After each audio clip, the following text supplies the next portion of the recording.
Welcome to Michelle's Opinions. Today we're going to talk about, am I an NPC?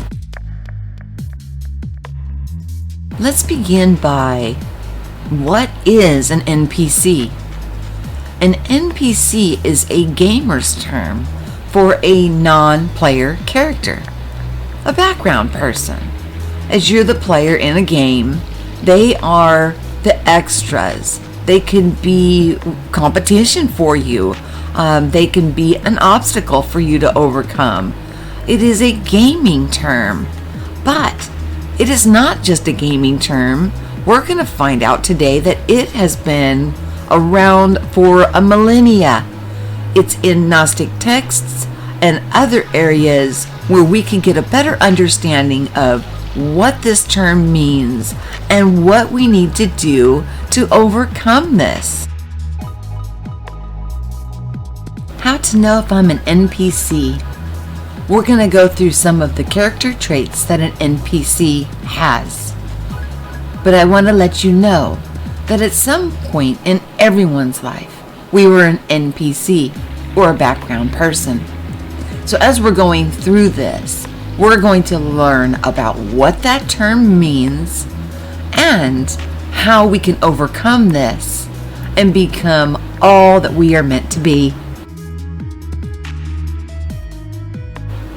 The definition of an NPC, a play on the term non-player character from various forms of interactive gaming.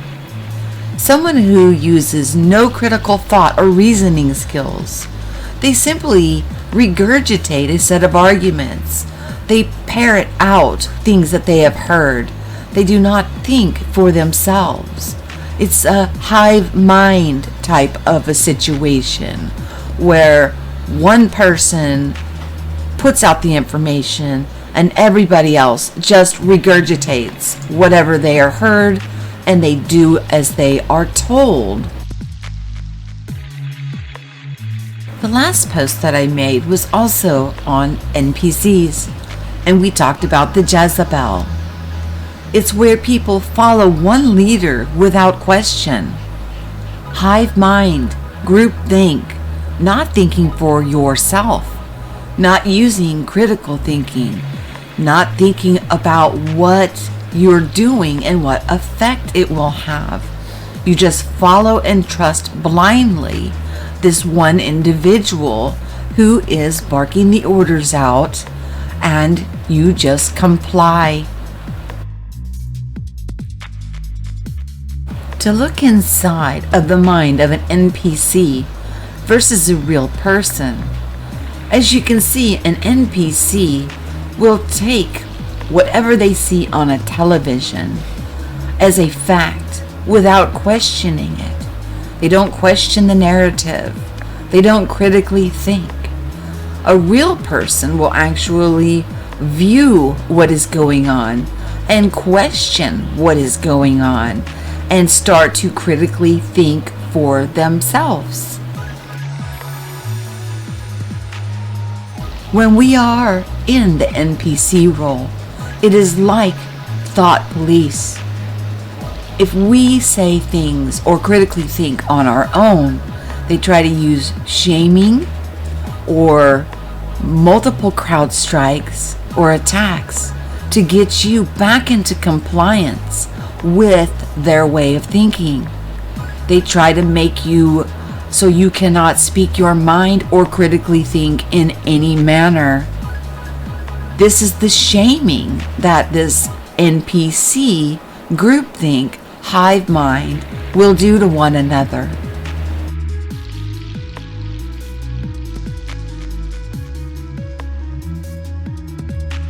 An NPC is like the Walking Dead. You have no thought of your own, imagination of your own, critical thinking of your own.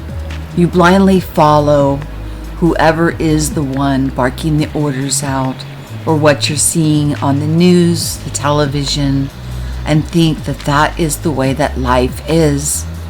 You never come to the understanding of who and what you truly are. You're just walking empty vessels. But wait, there's still hope for you yet.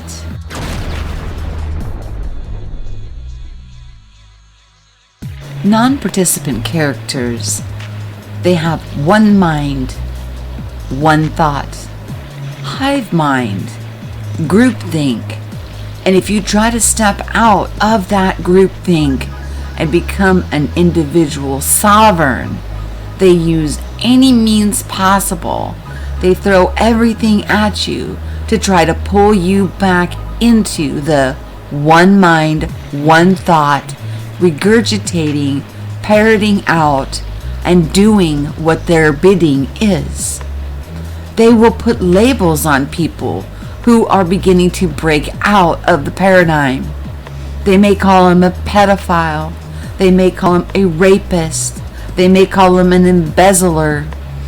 We need to start thinking, critically thinking, that when somebody gets labeled with one of those triggering, which will trigger anybody with a heartbeat, that when they say they are hurting children, that causes an emotional response from NPCs and free thinkers alike. We need to look at what were they doing before the hive mind put out such a label on somebody. What was going on prior to that? What were they trying to put out into the public domain and help us to understand? Something to think about, guys. Now let's move on to the Gnostic definitions of what we call today an NPC. Okay, let's get into the section of somatics, psychics, and pneumatics. Let's start with somatics, since they most resemble what an NPC would be called today.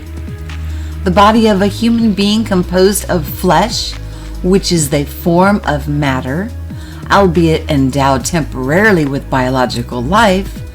In plain English, these type of souls depend on the flesh to tell them right from wrong.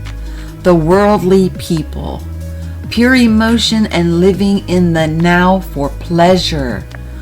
The collectors of exotic cars, homes, and millions of dollars in gems are just as likely to be somatic souls as in the person who obsessively and compulsively hoards food, clothes, or any other easily collectible and likely to be observed over items as if their life depends on it. They put their own worth in the things they have collected. And the things suddenly disappeared or were taken away from them, they would feel worthless as a human being. Next we have psychics, also called psychigel. These souls are in the in-between stage of Gnosis. They can accept that there is a world beyond the flesh, however, are still fighting between their eyes, what their eyes see, and what their heart feels. A combination of thinking and feeling. This resembles the journey that we all seem to be walking out on our narrow path. And the third grouping that we have from the Gnostics is the pneumatics, from pneumonia, meaning air.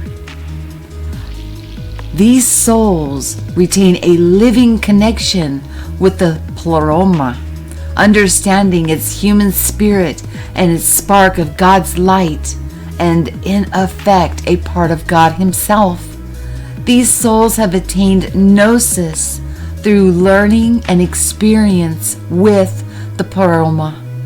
Material minimalists, and sometimes even eccentrics. We realize that there's more here. This place is pliable. We're finding these things out with The Mandela effect, multiple Earth theories. Some people are questioning whether it's flat or it's round. It doesn't matter what direction that you are have interest in, but the questioning and the critical thinking that you are doing and sparking that divine ability that is within you. It's just absolutely a beautiful thing to watch. It's a beautiful thing to go through. It's a beautiful thing that brings hope to all of us.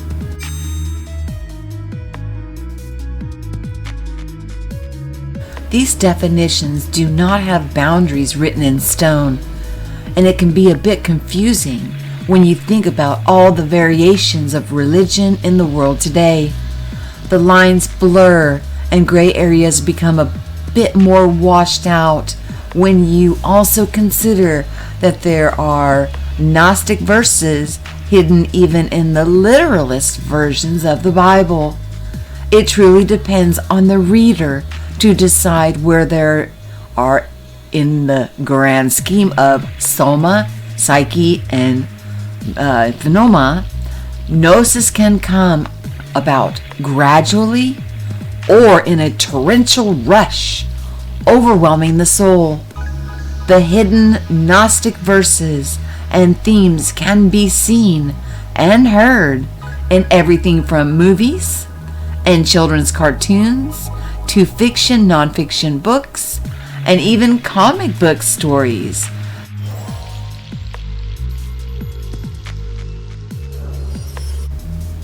They are all around us. Gnosis is not limited to religious texts which you purposely seek out. Gnosis is available to all.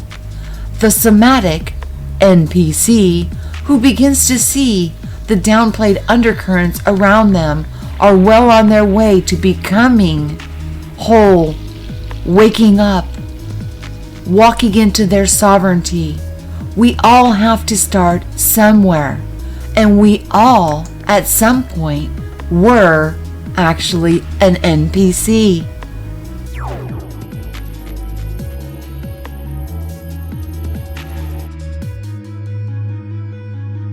Always good to remember where we all started when our journey began.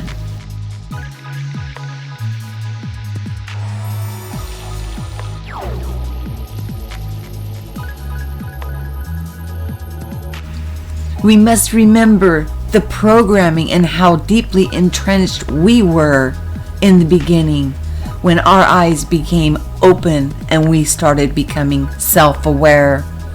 We were going to work, punching the time clock, getting our paychecks, paying our bills, hoping for that vacation, all of it. We were there too. So let's show patience for those who are still stuck in the grind. There is hope.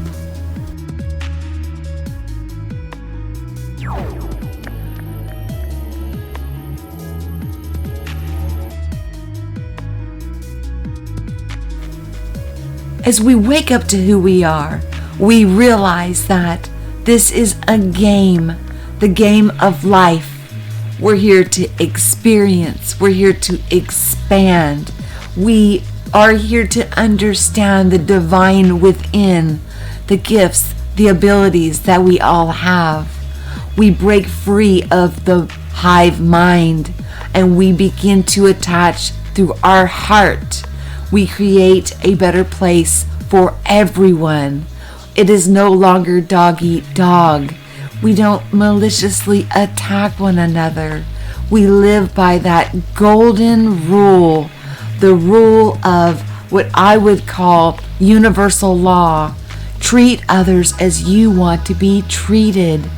And once we all get that hammered down into our hearts and we start to use our mind from our heart, we will change this place overnight.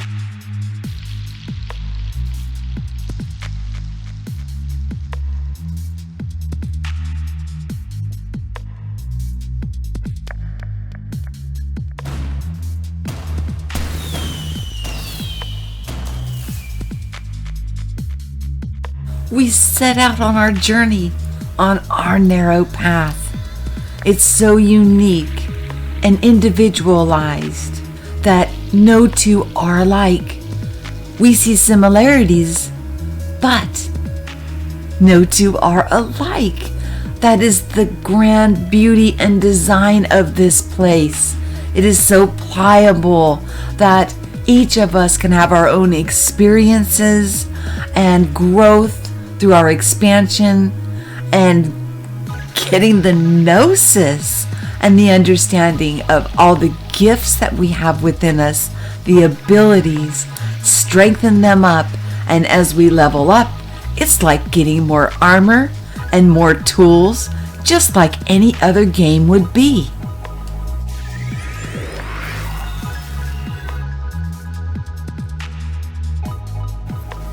So, are you an NPC?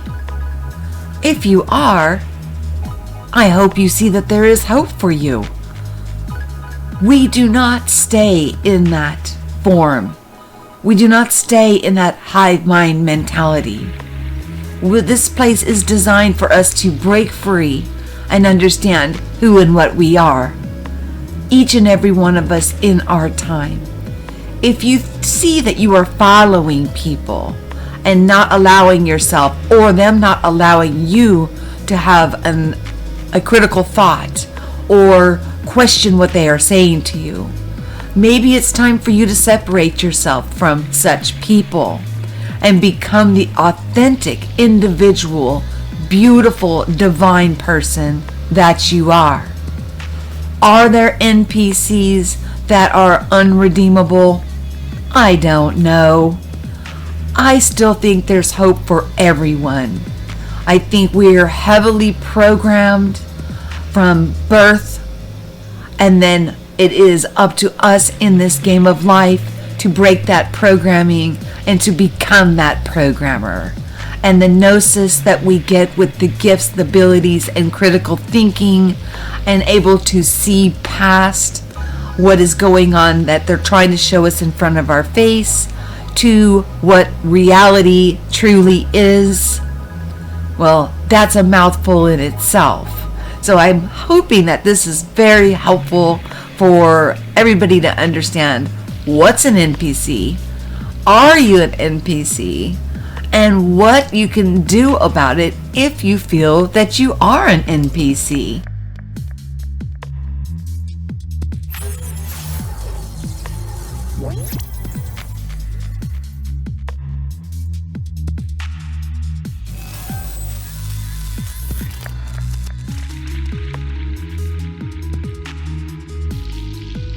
Final thoughts?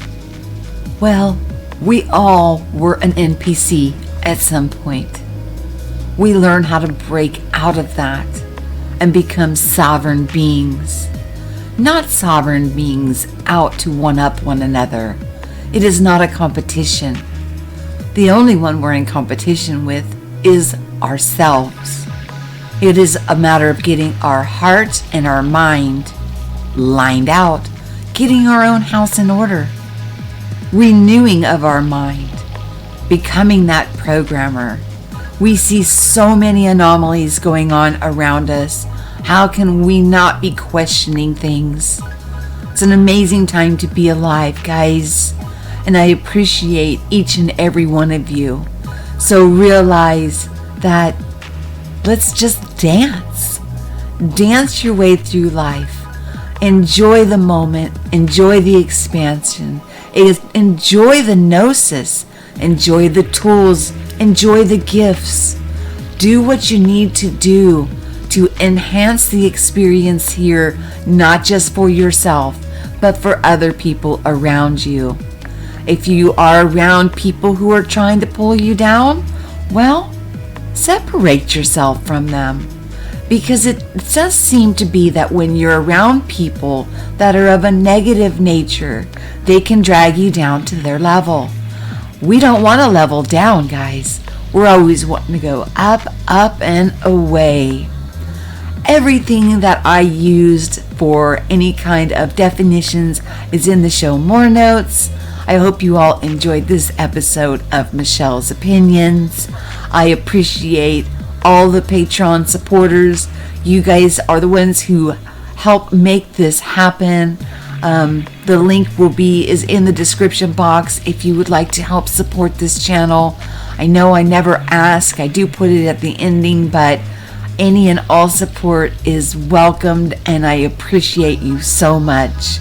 Right now, the funds are being used for expansion, and let's hope that we get this information out to more and more people, because I feel in my heart of hearts, the more people that know this about themselves, the faster and the better that this place will be for everyone. I love you all. Have yourself a wonderful day.